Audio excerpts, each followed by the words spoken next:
Hey mamas, welcome to another guest speaker session.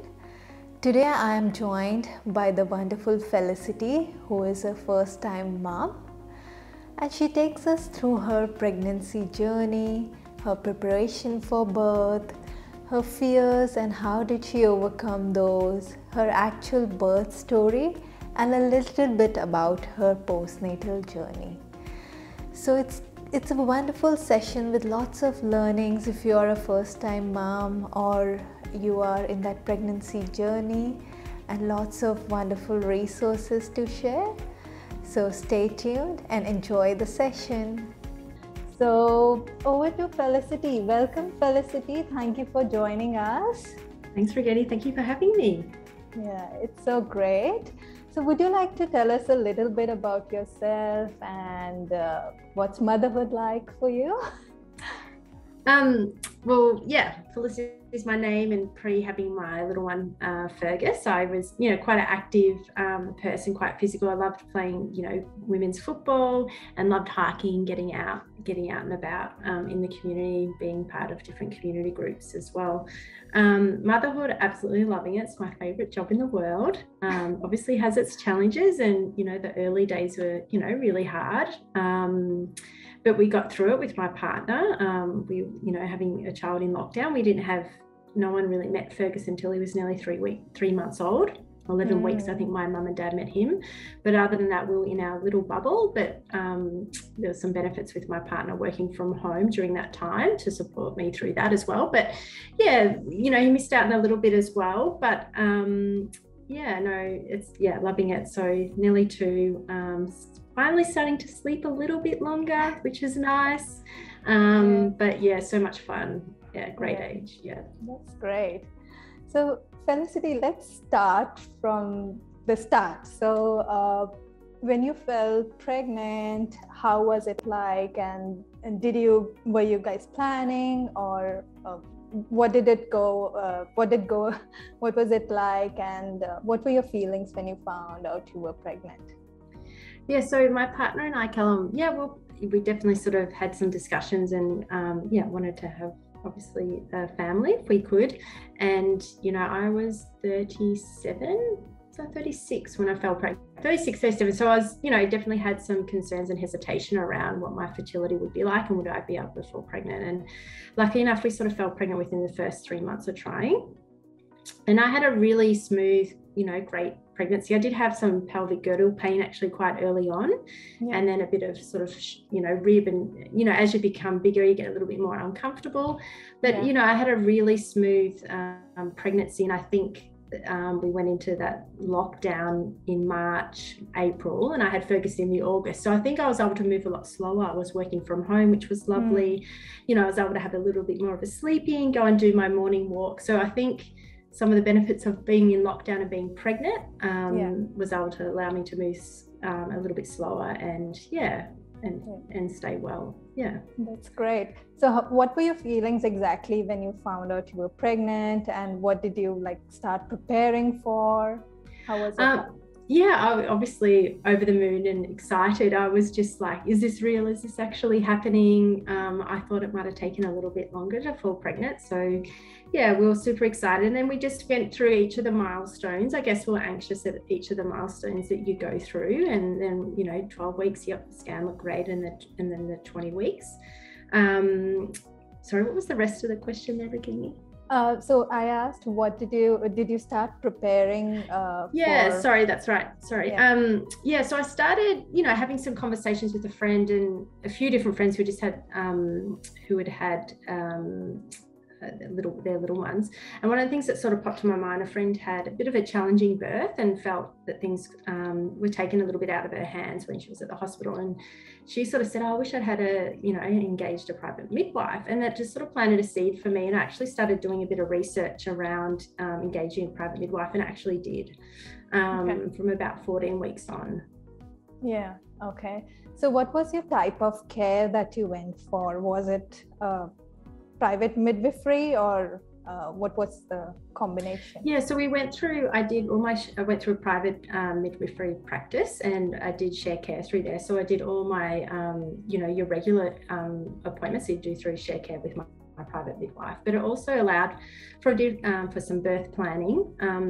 And we, as part of the, I guess, the package that we went with the private midwife, because they obviously offered home births, but at that stage, my partner and I had sort of chatted. We weren't quite on board at that stage of having a home birth, and we went with the option where Danielle, my midwife, would support me, obviously all through my appointments, but through labour. So that she would come to my home and support me through labour, and then when we were ready, she would then come to the hospital with us, and then also support us at the hospital as a bit of an advocate, which I felt really comfortable and really excited about, because I knew that she would be there as my advocate. And then if there was, some things that I felt that I wasn't completely on board with some of the hospital decisions, that she could obviously push back a little bit, but also support my partner in making decisions if I felt like I wasn't in a position to make some of those decisions myself. But that all changed a little bit, because once lockdown happened, the hospitals changed their policy and you're only able to have one support person. So that then changed to Danielle coming support me through early labour, and then I'd head off to the hospital. And we were disappointed that was, that she wasn't going to be able to be at the hospital, but we were still felt comfortable that I wasn't going to have to go to the hospital, come home, and then go to the hospital again, that we often would get to the hospital at time once labour's, well and truly established. Okay.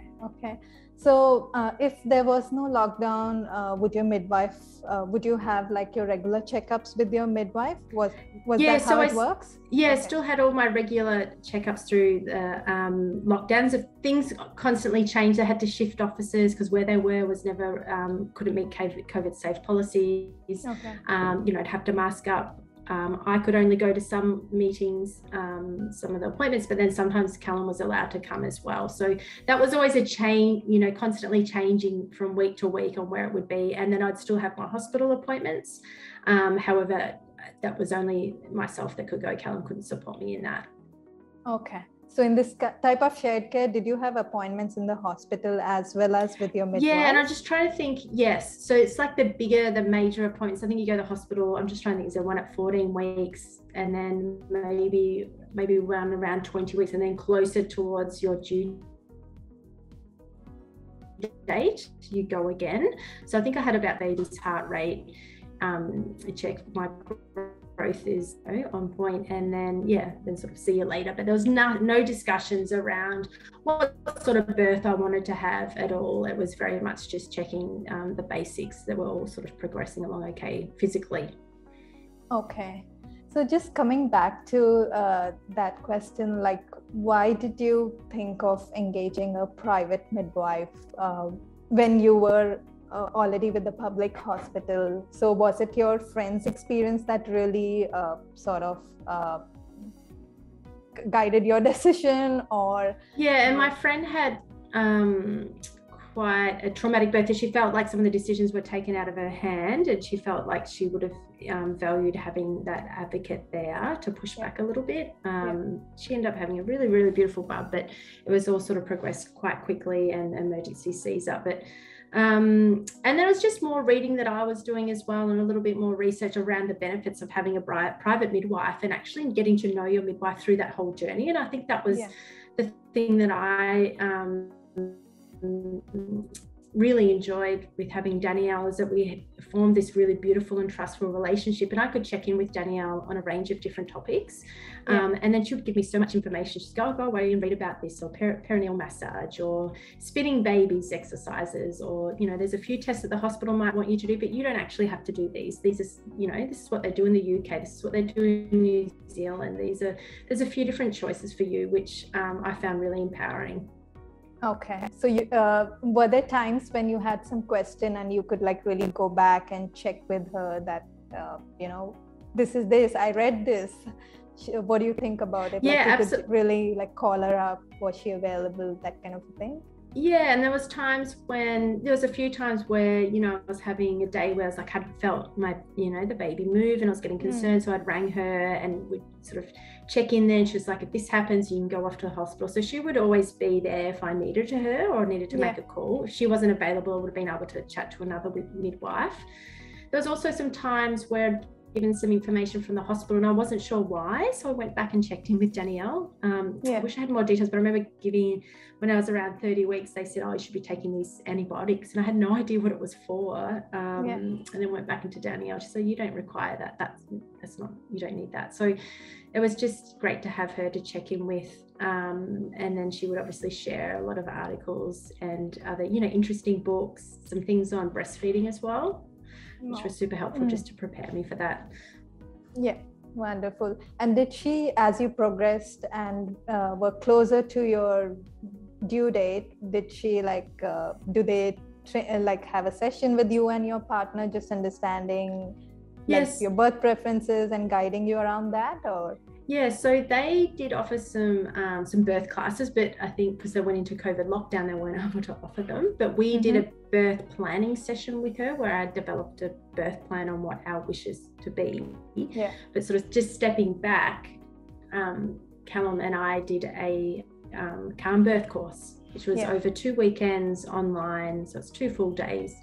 And the calm birth was about really mind-body connection in labor. So learning about what your body is going to do, what you can prepare mentally as well as physically, and what role Callum plays as a partner, as a birth support partner, and what role he can play in supporting me, making decisions on behalf of us.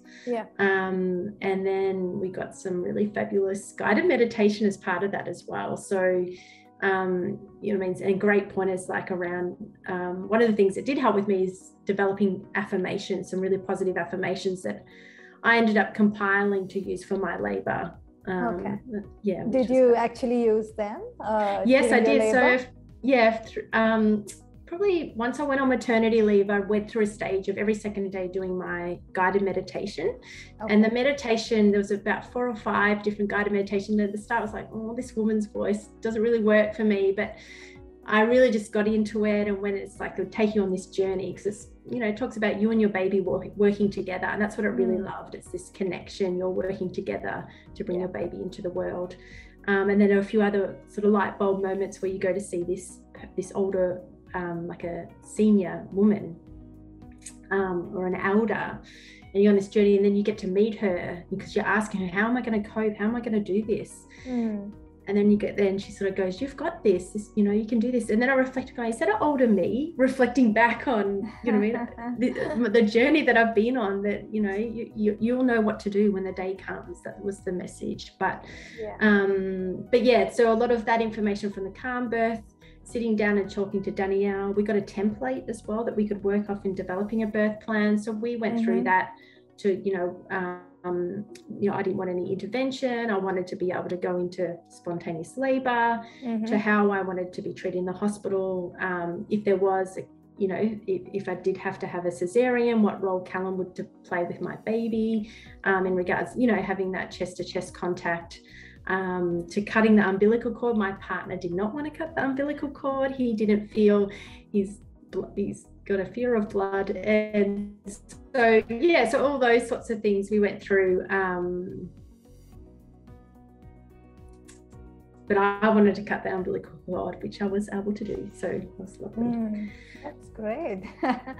So during your pregnancy, Felicity, were you active, and did you give importance to being active, and how did it help you, and do you feel like postnatally it has impacted you somewhere? Yeah, and so probably about 2-3 months before I fell pregnant, 2 months before I fell pregnant, I was playing football, AFL Aussie rules football. So I was very physical. I was doing a lot of, injury prevention work at the gym. So I was lifting weights, doing some sort of more high intensity exercise. And then I slowly, obviously once football stopped, that slowed down, but I kept going to the gym to maintain that. So I was doing a little bit of weightlifting and really moderate strength training, probably up until I was about 12 weeks. But then I signed up to a prenatal Pilates class, which I'd do once a week. And then I'd also do my, daily walks. So it was really moderate exercises. And then the further on in my pregnancy that I got, I'd do lots of different stretching and opening up my pelvis, opening up my shoulders. I'd often get a lot of rib pain, which I mentioned before. So the prenatal Pilates was fabulous. We used to do these wall sits. We'd sit for a minute and it's sort of visualizing it's like a contraction, you're going up and then you're coming back down again. So and a lot of breathing techniques through that as well. Yeah, absolutely. They're so helpful to just create that simulation. We do that too through different stretches. So yeah, that's wonderful.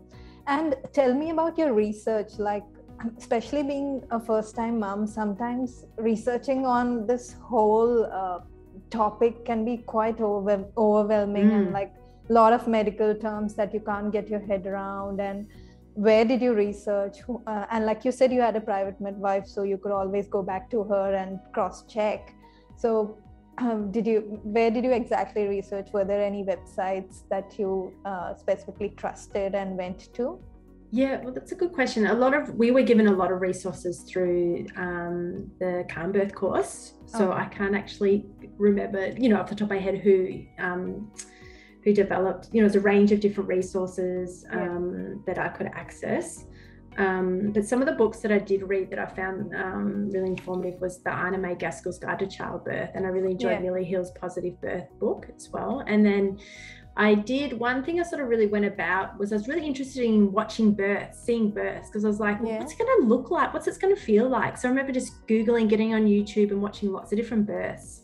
From hospital births to cesareans to births without any intervention, to people having births at home, to a woman having a birth in a river, in the Daintree River up in Queensland. So that was one thing I really surrounded myself with, watching lots of different births. I wanted to know everything. What does it look like? What does it feel like? I was never a point like, oh my God, no, I'm not interested. I'll just get there and figure it out. And then I started following lots of different Instagram pages as well. And also after birth, I think after I had Fergus, I started getting right into it as well after my birth experience. Yeah. So how did like this much of research and looking at birth stories, how did it impact your emotions around birth or feelings around birth? Did it help, or what was it like?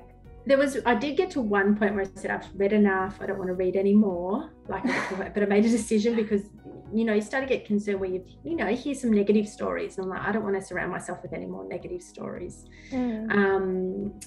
But the positive stories, and then doing that meditation and really doing my affirmations where I prepared those, really said, I can do this. Absolutely, I can do this. My body was made to do this.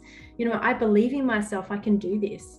And having those people, having my midwife around me telling me like, Felicity, you're doing so well, and absolutely you can do this. You're having a healthy pregnancy. So I think surrounding myself with so many positive stories, and seeing women birth naturally and watching that, I was like, wow, this is possible. So I think for me, that really lifted my confidence that I had. I don't think I've had so much self-belief ever in my life other than having birthing my son Fergus. That's so beautiful. So also tell me, what kind of birth stories were you surrounded with, like from families and friends, and how did that impact you? And it was funny because I probably wasn't surrounded by, I had a couple of negative stories. I had a friend, one of my closest friends she'd had 2 cesareans and then had a 3rd home birth.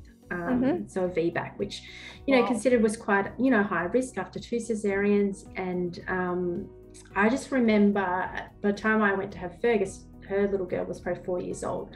But I remember just how that story completely changed her and how powerful she felt after that, and how positive and how much she would talk about it. And then I was pregnant, I was like, because she would say, don't need to go to the hospital, you can do this, all these sorts of things. She was like, and was really, and she was sending me little images, you know, about you and your baby working together, and all these beautiful affirmations that I you know, utilized as well. Because on the day I was actually texting her going, I'm in labor. And so she was sending me these beautiful messages. So I think hers was, you know, a massive, you know, influence as well. And, you know, she definitely influenced me on what she'd experienced and what she'd learned on her journey after having 2 cesareans. Yeah. And then a few others from, you know, as soon as you get in, make sure you ask for the epidural, you know, to really like negative stuff. And, oh my God, you'll have this, you know, massive tear, and oh, I hope it's not a long labor. And then you just sort of got to the point where you block those out. And then I remember I used to love watching One Born Every Minute. I had a friend like, you know, watch that. That's really great. But then when I reflect on it now, I'm like, oh, that doesn't, you know, paint a very positive experience sometimes. Sorry, So, what was that? Watching what? well, I remember One Born Every Minute was on like Channel 9. It's been around for years, and I think it's a UK based TV show, and it just shows a maternity ward. So it might show a woman, you know, a 5-minute clip of a woman having her baby. You might have 3 women over half an hour, and so it shows 5 minutes of her journey. So, you know, it's not always the most positive. There are some really lovely, but then you think it's very much a hands-on experience.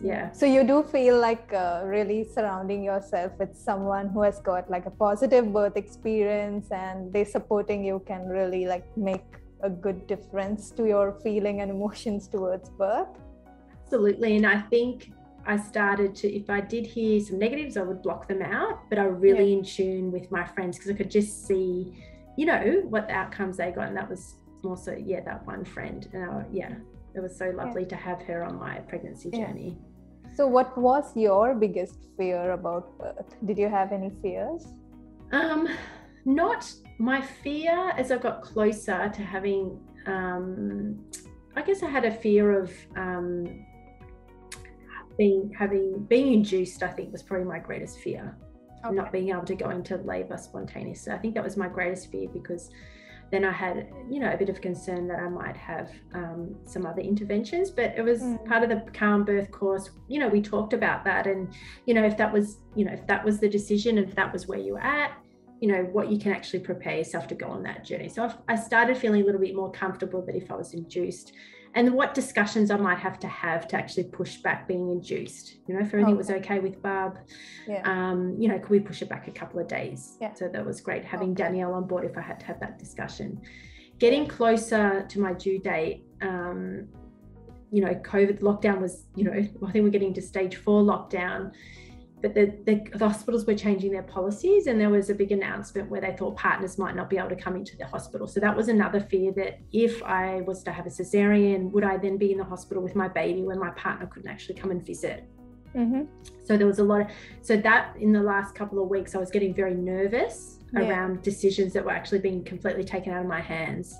Yes, I can totally imagine that. Things were just changing like day by day, and really not having a partner would have been so like, I mean, I remember when I had my second, even around that time, public hospitals didn't have that option of partner staying, but luckily we were in the private setup, so my partner could come. So I can't imagine how I could have done it, but it was such a difficult time. I think even being pregnant during lockdown, it was okay because you could do things at home and stuff, but I think postnatally and the birth in lockdown was quite tough, I believe.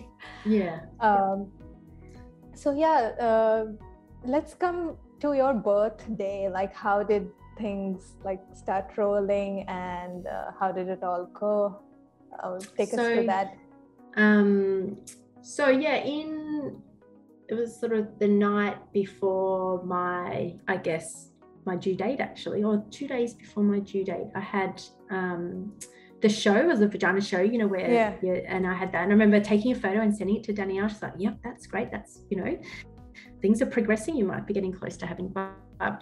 And I had a bit of Braxton Hicks off and on I think before that, where I felt, oh, is that him kicking? No, this feels a bit different, but then it would completely go away. Yeah. But the night before, I think it was about 2 a.m. I woke up. I was like, okay, these are starting to feel like contractions. I got up out of bed, set up my candles, actually did some dishes. There was some dishes left over. Sat on my Fitball and just sort of moved and tried to get comfortable, laid on the couch. So I just couldn't sleep. And then it reduced and pretty much completely went away. I'm like, okay, I feel right. I got back into bed. Mm-hmm. So I got back into bed and I slept on and off. And then around 7 a.m., I think it was, I was like, okay, it's starting, I'm feeling contractions are coming on again. So I got up out of bed. Still felt quite comfortable, but it was getting stronger. I actually sort of relaxed. I sat on the couch and I started watching a movie. And then, in between the contractions, I would often, get up, just change positions, get on my hands and knees, or just, take some deep breaths, and then I'd be, back on the couch. And so that happened for a number of hours where I was sort of moving, between the couch, the floor, my hands and knees, and just, but I felt really comfortable. I wasn't panicking. And I text my midwife just saying, this is what's happening, getting some more, not regular contractions, but, I feel like I'm starting to hit labor. And she's like, this sounds all really positive, really, really early days, just keep going along, message me if anything changes. And then I remember about 9 o'clock, my partner had a big sleep in that day. I was like, get out of bed, you have to make me some coffee. And it was funny because it was August, 2nd of August, and it's been such a cold winter. We're living in this really cold weatherboard house, but it was like such a beautiful sunny morning, and we get morning sun on our front patio. So I remember getting up, we sat and had our coffee. I had my dressing gown on, the beautiful sun. I remember having my coffee and then leaning over hands and knees, like breathing through my contraction, and then back sipping my coffee, and then back on my hands and knees. So that was sort of how that went, but all really manageable. And then should I just keep going, Regina, about the next phases? Yeah, absolutely. Whatever you feel like, just because I did sharing.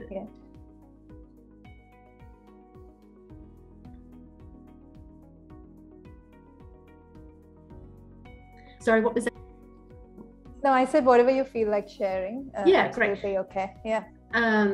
So I guess, I checked in with my midwife again, just saying things are progressing. She was happy with how that was. And then it was sort of inside, I started using the TENS machine, put that on.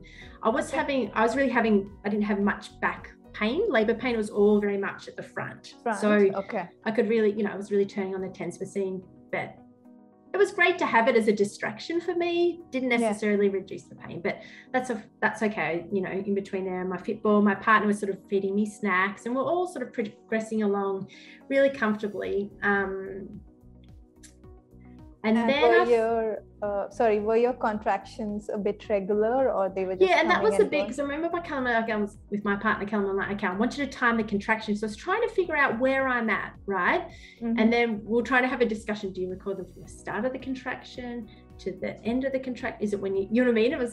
So that was quite a funny comical moment. I'm like, no, how's this? And then write down the time, and we're getting confused with all the time. So that was probably the most disagreements we had during the whole process. So it was quite funny. But I felt like I was managing it okay. And then it just started getting a little bit harder.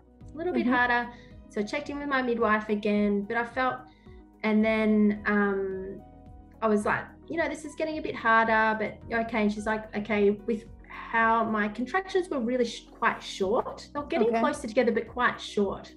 So I was like, okay, still fairly early. Then after I got off the phone from her, things really started to pick up quite a bit. Intensity started to pick up, and they were suddenly coming really quick, a bit quicker together. And I sat on my hands and knees, and I threw up. I vomited. And then literally, which is very common. I'm not sure if that's, there's a discussion I had when I did throw up. I was like, this is common. I chatted to a few other women about this, that they'd also thrown up, as they were getting closer along, which was nice to know, that I knew that was okay, that happened to a few friends. And then literally my waters broke within 2 to 3 minutes later. So I was like, oh, okay. And then I got in the so messaged my midwife. She's like, I'm on my way. So we were just thinking, okay, still really early stages. She's going to come, you know, she knew she'd, and then send me off to the hospital. But suddenly it's just like, because my contractions were quite short. Anyway, so I hopped in the shower. So I'm in the shower, just, you know, I'd been sick and my waters are broken. And when I was in the shower, I was like starting to move, and I was like, also before my waters did break, sorry, I was going back and forth to the toilet. Okay, which I think my midwife and I had actually talked about. It's called the cervix dilator. They often say, get on the toilet. You can really open your hips. And at this stage, I just think I didn't clink also that, okay, things are progressing faster than I thought. But when I was in the shower, suddenly my body started pushing down. The urge. So I'm crossing my legs in the shower going, oh, what's going on here? I got out, my midwife's on the way and calling her. She's like, and then my partner Callum's giving me some great hip pressure massages at the back, pushing on my hips. Did he learn that in the calm birth? Yeah, he did. He was, and I remember going, oh, a little bit harder. So Danielle's on her way, and then I'm like, Danielle, my body's pushing, like I've got a natural urge. I was bearing down, really bearing down on my hands and knees, and my body was wanting to push. She's like, okay, Felicity, you know, we're gonna get ready, you know, have you called the hospital? And I'm like, oh, like, I thought I'm still in early labor. Like, I didn't actually think I was so far ahead, because I was just really focused going through it. So she was like, okay, make sure you're ready. So all our bags were packed near the door, but they just went in. So my partner's, you know, throwing stuff in the car. But the funny bit was, because I packed most of the snacks, I said, remember to grab the other snacks. And he was like getting all the cacao seeds and all these weird things that I hadn't actually packed. So when I opened them the next day, I was like, oh my God, why have we got like cooking ingredients in my snack pack? But anyway, so by the time Danielle arrived, it didn't take too long to get there. And I was really bearing down. So when she was on her way, I was like, no, because I'm feeling down. I'm like, I'm not, you know, I can't feel the baby's head. It's, you know, I'm still not that far away. It's not that soon. So then Danielle actually, you know, checked the baby's heart rate. And I was still getting that really urge to push. So it's like, okay, we're going to have to go to the hospital. And the next minute she sort of looked, and she's like, looked down to check, and I was fully dilated, 10 centimeters. So baby's coming. And she said to me, okay, you know, Callum, I want you to call an ambulance. And at that stage, that was really stressful for Callum, because he was like, oh my gosh, what's happened? This is suddenly, you know, it's happening very quickly. And I remember saying to Callum, I'm absolutely fine. You know what I mean? I'm okay. The reason she wanted to call an ambulance was because if I was going to have Bub on the way, like she didn't want to put me in the car. I didn't feel comfortable obviously sitting down in the car, and Bub could come on the way because it's, you know, but you're too close. Yeah, it was getting close. And I hadn't paid, you know, we hadn't engaged Danielle for a home birth, because there's a number of requirements. You have 2 midwives, etc. Anyway, the ambulance comes up, attends, and Danny, you know, everything seems to be progressing. My body's now sort of starting to push, and then the ambulance is like, yep, we can take Felicity. And I was like, oh, am I going to have to, you know, get on my back? And because I was just feeling so comfortable, it was just like on my hands and knees, no chance I'm going to get on my back here. And they're like, yes, you will. And I was like, okay. And then Danielle said to me, Felicity, do you want to have baby at home? And I was like, yeah. Like, I was like, absolutely. I was like, yes. Like, I felt, you know, Fergus was in a perfect position. He was going well. His heart rate was well. I was so in my space, because I was, you know, at home, surrounded with the people I felt the most comfortable with, my partner Callum, my midwife, who I completely trusted. Obviously I had 2 paramedics there, but I was oblivious to them being there. So I sort of stood back and just checked in with her, because she was, you know, writing down Bub's heart rate, where I was at. And then so I was pushing, and then he came about an hour and a half later. So it didn't come super quick, but from, I think he was born at 7:30 at night, 7:33, and I went into labor at 2 a.m. So my labor was long, but not super long as some women. And the paramedics just stood back, and they grabbed Callum's phone, and so I have these beautiful photos of Fergus being delivered by my midwife. I was on my hands and knees, and then I picked Fergus up and brought him to my chest. And yeah, it was just such a lovely moment. And I was able to then have a naturally. So, and the ambulance were happy to stay around for that. Yeah. And yeah, Danielle just helped me to stand, and I was able to pass the placenta. And then I was able to, so that was about an hour from when I had delivered Fergus to when I was able to cut the cord, I guess. So that was really lovely to have that hour where he was still connected to, yeah. Did you ask for that, like delayed cord clamping in your? I did. In my birth plan, that was my, okay. And it was, yeah. So that was really nice that Danielle said that to the paramedics. Felicity had planned, you know, at a hospital birth to have that delayed cord clamping. Do you mind if we just give her a bit of time to pass the placenta without having to bring that on? And they're like, that's fine. We're happy to be here. I think they were really empowered by the birth as well, because they were having paramedics were changing over the shift. So the two that were meant to go, they actually stayed till the end.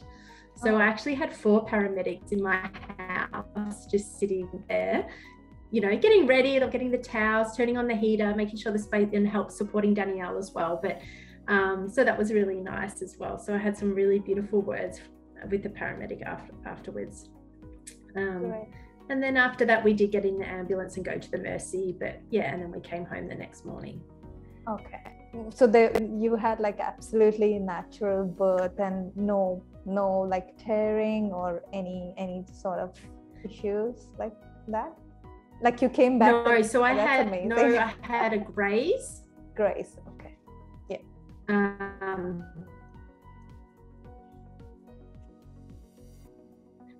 Pardon, Regan, you just cut out then. What was that last bit? Yeah, I was just asking, like, there were no issues and you came back, like you said, you went to the hospital and came back the next morning. So that was so we went in, and they actually said to me when I arrived, they're like, oh, we can take you can go home tonight if you want. Which it was about 9:30 by the time I got to the hospital. I was like, oh no, I might stay in. And it was nice to stay in the night because I got a few extra pointers, and Fergus was he didn't cry a lot, and they're like, this is completely normal, it's okay. But it was nice to go home the next day.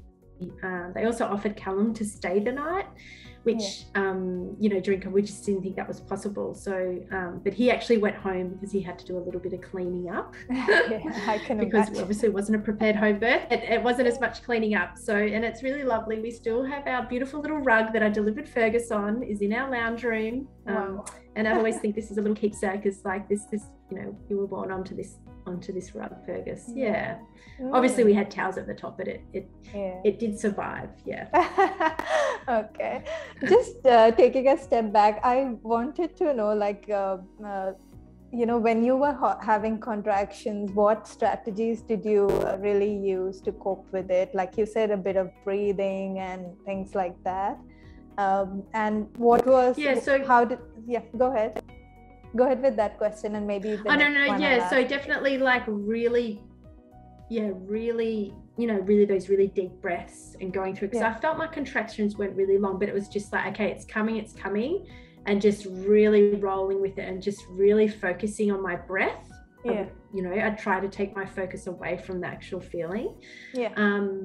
I'd also utilize, part of my affirmation, one thing was to write down something that I was really proud of that I'd done. And for me, it was writing something that was really physical. And I was thinking about something I did in football when I was playing football, something I was really proud of myself and getting in and being. So I'd actually visualize that sometimes, going, okay, I did something really difficult, and, you know, it was really high contact and I was worried about being hurt, but I actually did it and it was okay. So just moments like that, I would actually think about as well to get through those contractions. Yeah, wonderful.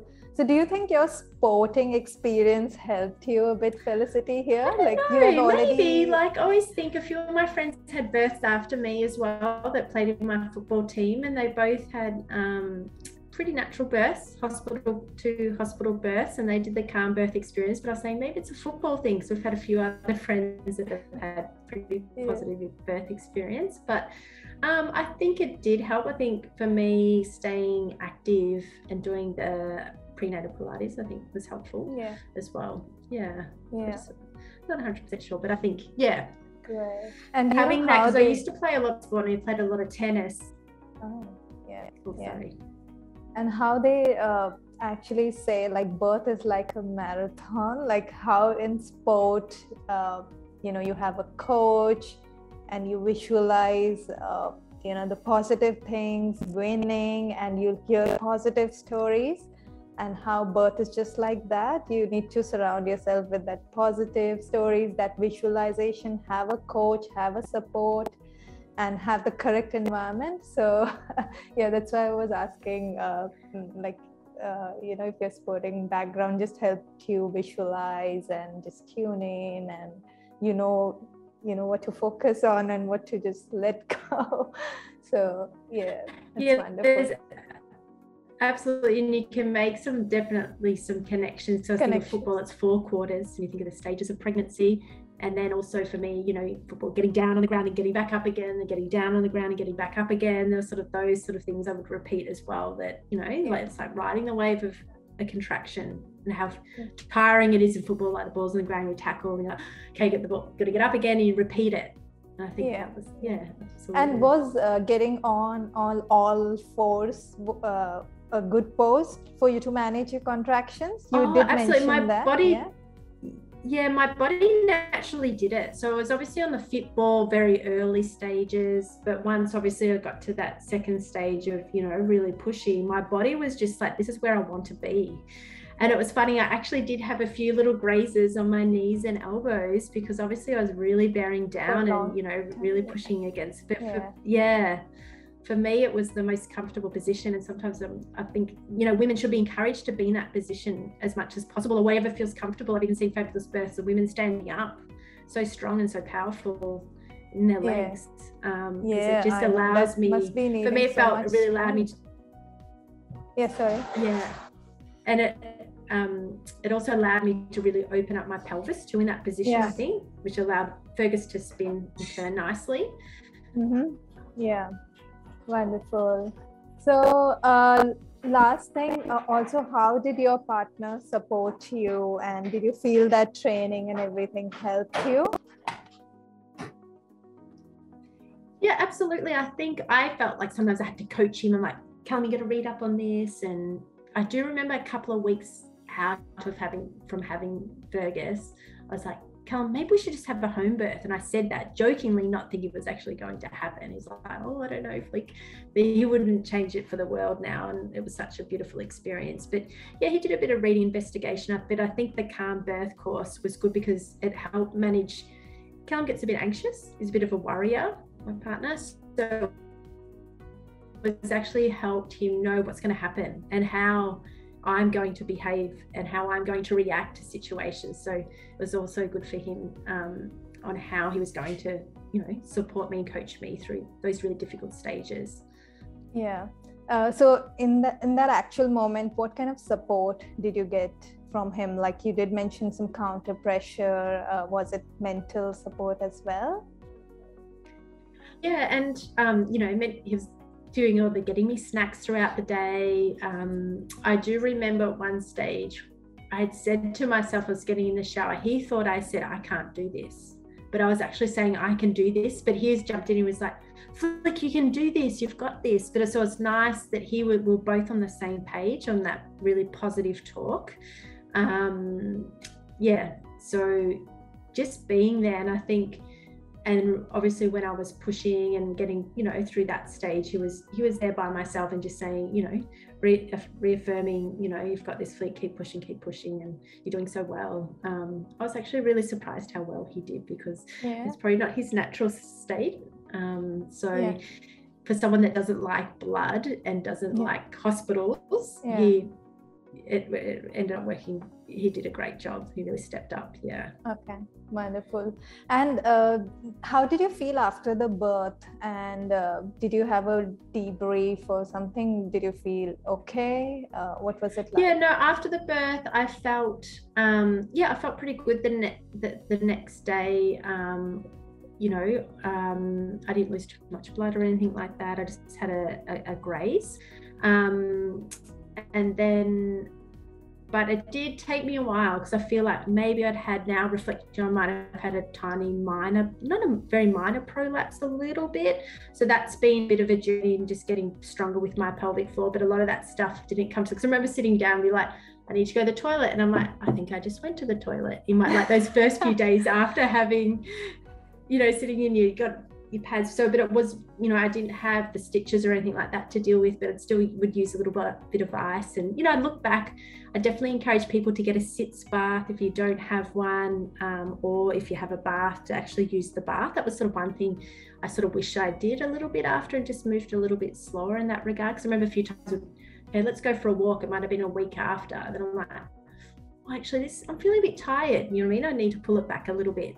So I think for me, it's been a little bit of a journey. My post-birth, I had such a great positive birth, but I think, you know, your body changes. And so it's just being really gentle on that. But the midwife, I had Danielle, part of the, I guess the agreement, the package I went with Danielle, that she, you know, came out a couple of times after I had Fergus up till 6 weeks. So that was really lovely. And I had the midwife come from the hospital as well one day. And then around 5-6 week mark, we had a bit of an issue with some breastfeeding and weight gain. I had Fergus was really refluxy and spitting up quite a lot. So I pulled the feeds back, but he dropped a bit of weight. But so it was nice having Danielle there, because she gave me some, you know, go see a lactation consultant. She gave me some advice. And once I just got used to Fergus spitting up his milk a bit, and it was just like how it is. And then just had to push through it, I guess. And we had a very lovely breastfeeding journey. Great. Awesome. Felicity, did you do much pelvic floor during your pregnancy? And did it help you postnatally, or how was your pelvic floor journey? So I did it all through my, all through, obviously doing it with my prenatal Pilates class, and then we'd do it throughout the day. And then I think post-birth, I was a little bit slack, because one thing I will actually mention, because it's always good to tell this, I actually had, and it wasn't diagnosed till a little bit later, an anal fissure. Okay. Which I don't know, I think it was a result of birth, or potentially passing a hard stool as a result of breastfeeding. So I think it was from birth.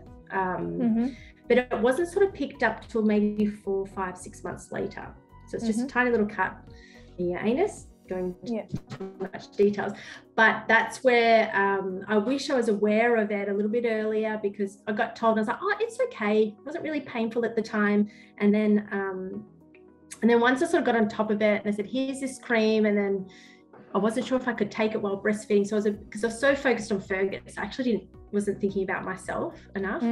And then once, it just took a while for me to get on top of that. And because I had that fissure, I couldn't actually do too much pelvic floor exercises, because I had to try and relax down there. Every time I'm in the bathroom, it's all about relaxing and not tightening. So now once I got on top of that, now I'm nearly, you know, a year and a half postpartum, when I finally sort of got on top of that, I started redoing my pelvic floors more intensely. And I've seen a pelvic floor physio just to get some tips on that.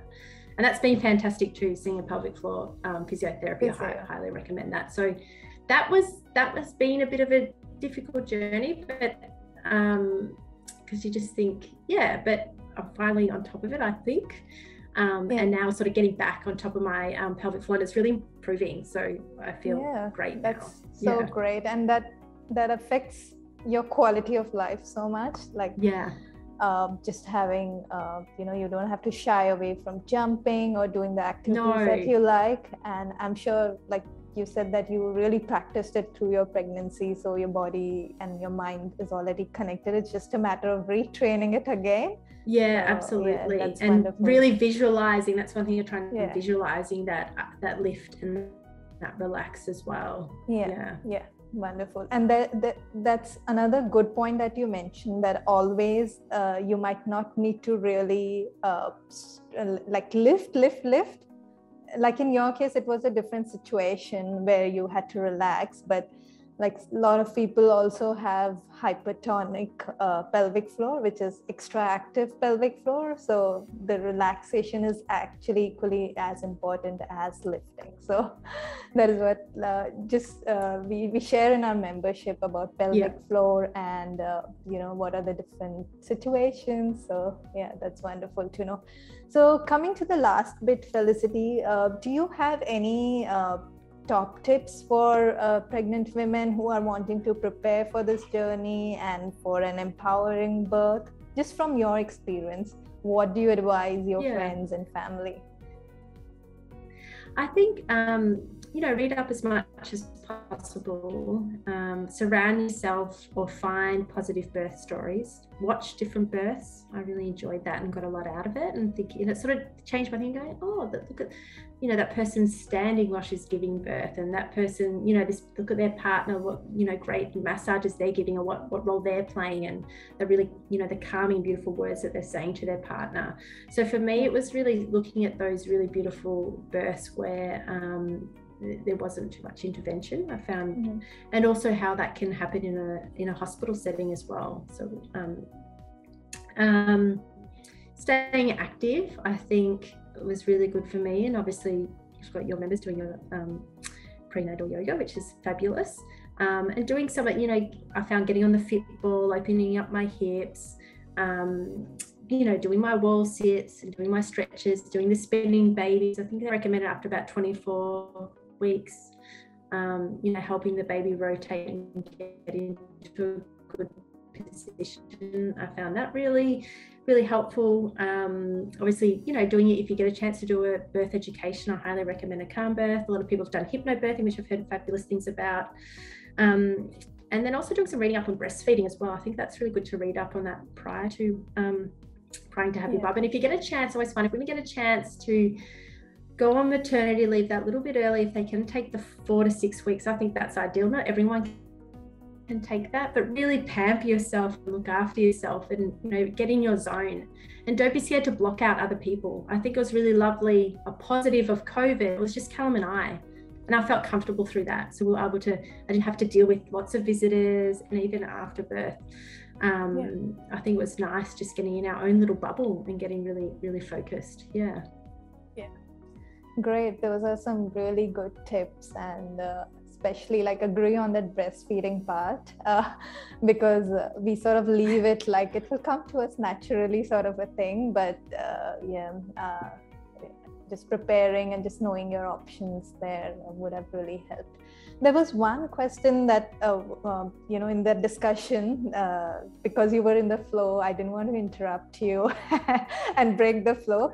But when we were talking about your fears, and you mentioned that in your courses and talking to your midwife, you knew the different options and just becoming aware of them. So just having that knowledge and knowing your options, did that help you just sort of combat your fears, and you knew, okay, if option A doesn't work and it goes option B way, I know this and I've heard about this. Do you think that helped you, just that knowledge and a bit of preparation? Yeah, absolutely. And I think, because obviously I still wasn't planning to have a home birth, like that wasn't a plan. And so that was definitely, it was, we were planning this way, but it went this way, that I was still able to deal with that. So I think all that preparation would have helped me if I had to go into emergency Cs, or if I had to be induced, or if I had to have an epidural, or whatever it might have been, or I had forceps. I don't know how I would have dealt with that, but I think all that little preparing, all that mindfulness and going, okay, this is the decision. Okay, this is where you're at now. You sort of have to deal with that. And I think, obviously when I found out, oh my God, baby's coming, I could have easily maybe went into a panic. I don't know, but I felt like, oh my God, I feel very grounded. I felt very grounded in that moment. And I just was like, I'm doing this. I can do this. And I think having my partner there and having my midwife that I completely trusted, helped me with that. But I think all the little things, I may have been lucky to have a really lovely birth, and Fergus just got in a beautiful position for me. But I think also maybe all that other work I did, was helpful as well. Yeah, yeah, wonderful. So, who was your midwife, and do you want to give a shout out to your midwife, and where is she from? Yeah, my midwife was Danielle Sabello, because I don't know her surname correctly, but Danielle works at Mama Toto Midwives, which she told me you had someone from Mama Toto. Danielle was fairly new to Mama Toto when I engaged Danielle. She'd had experience in a number of hospital settings, but just such a beautiful, gentle approach. That I forever feel grateful for her, and plays a special part in our family's life.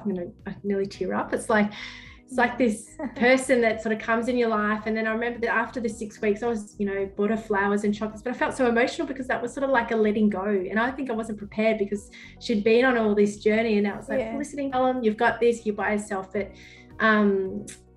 forever grateful with what Danielle did to support me as well. And it was really hard through COVID. And I think having that extra little person in your corner that's sort of cheering you on, makes a huge difference. Yeah, absolutely. And you can get that in lots of different ways through your friends, having discussions with your friends, through your other peers, through your partner. I think it's just always great having that person that's in your corner that supports you with your, your birth wishes and where you want to go. Yeah, wonderful. Well, I think we have covered all the topics. Thank you so much, Felicity, for your time. And it was so wonderful to hear your story right from start to the end, and the little details and what worked for you. And I'm sure our members have got lots of tips from you, and how they can prepare and what kind of books they can read. So it's been a wonderful session. Thank you so much for joining us. And I hope you have a lovely motherhood and you keep enjoying the way you are. So well done. Thank you so much. Thanks for getting. It's lovely. Thank you for having me. And I really enjoy. I love talking about my birth, and I love hearing about other people's births. It's fabulous. Thanks. Hey mamas, I really hope you enjoyed listening to Felicity's birth story and got something out of today's session. Let me know in the comments below what was that thing that you found really interesting and something that you took out of today's session. If you would like a full access to all our expert chats and guest speaker sessions, make sure you join us inside Mother's Yoga, which is an online program to support you through your motherhood journey. So stay tuned, and I'll see you soon. Bye.